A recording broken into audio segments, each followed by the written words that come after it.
Hey everyone, welcome back to Threading It Together. Lori Lipstein and Tracy Shaw here.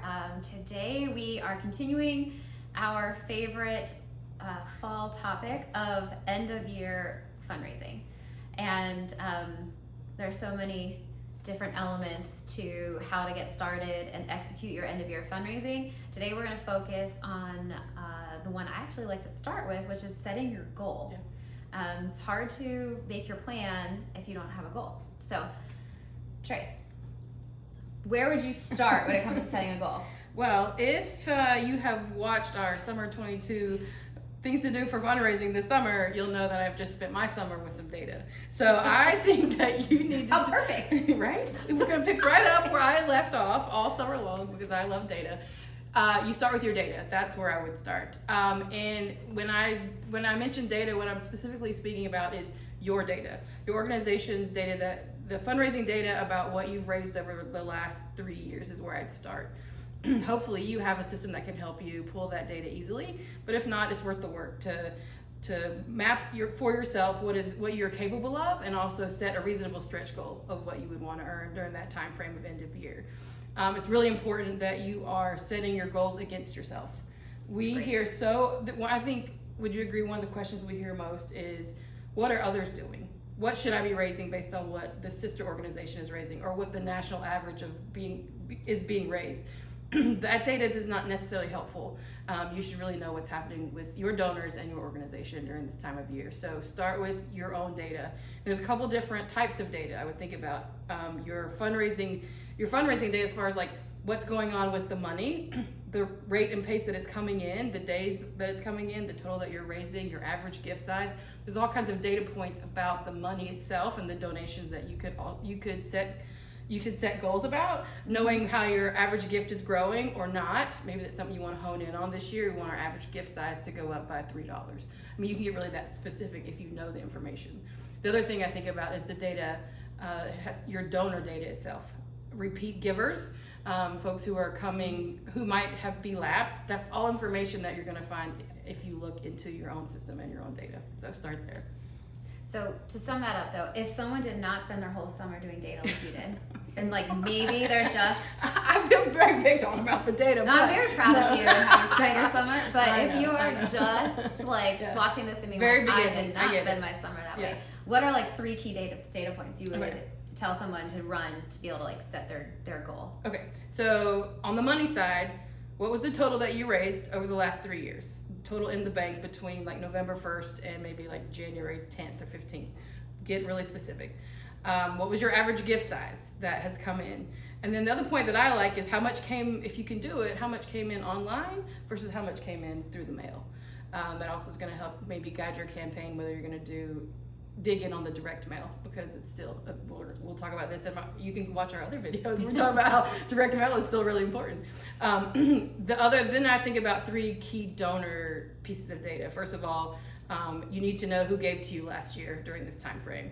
You want to look at, of those people who gave to you, who are those that are lapsed? So have they given to you yet again this year? If not, have they given to you a year before? So think about, when are people giving to you?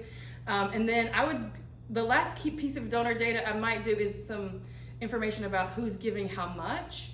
Like pull the list of the folks who've given and then arrange it by your top givers. So you also have some information about your mid-level givers, your major donors. So I don't know, would you add or? No, I think, if you didn't spend all summer on data, that's really solid. Good place to start. So, but okay, so the data is important to set the goal. So we're talking about like, we want you to write a reasonable goal down as you begin your plan. And you won't come to a reasonable place without that information, but if you're looking towards, where do I start? How much should I raise? That's where you're going to find that answer. Okay, I agree. And then when you have your dollar goal, this is super important. You also need to have a narrative of what does that mean? Let's say your goal is $20,000 or whatever it is, $50,000, but just that number alone is not super inspiring to your community. So what if you're trying to raise $20,000? Why? What does that do? What is the impact?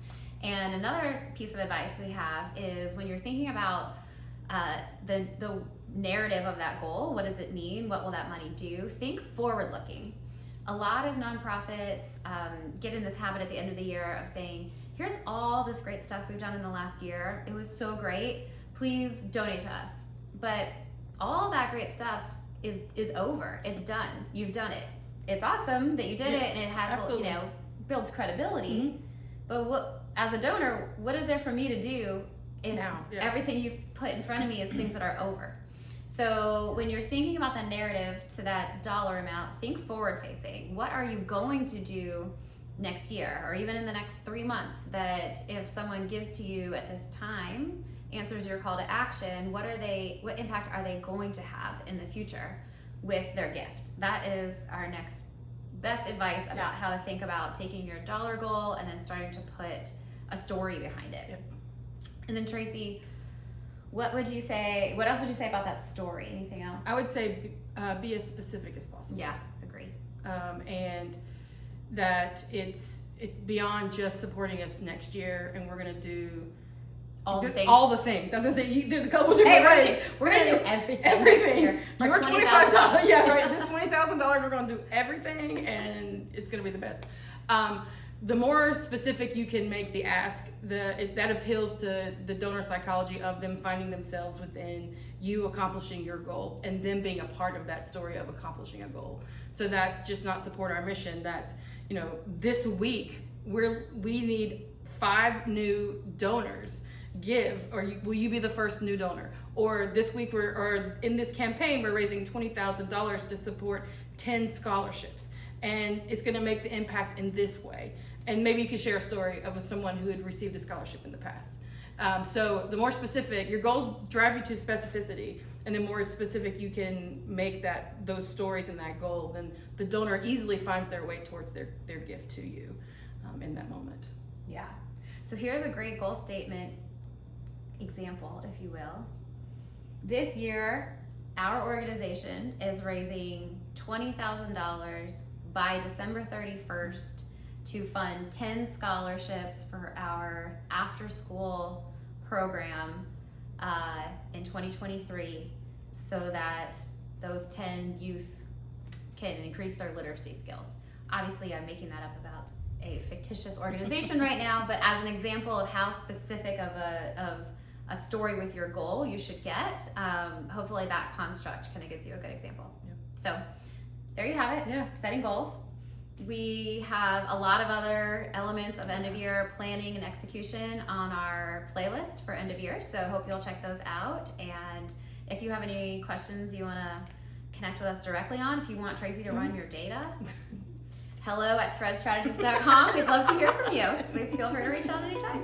Thanks. Happy fundraising.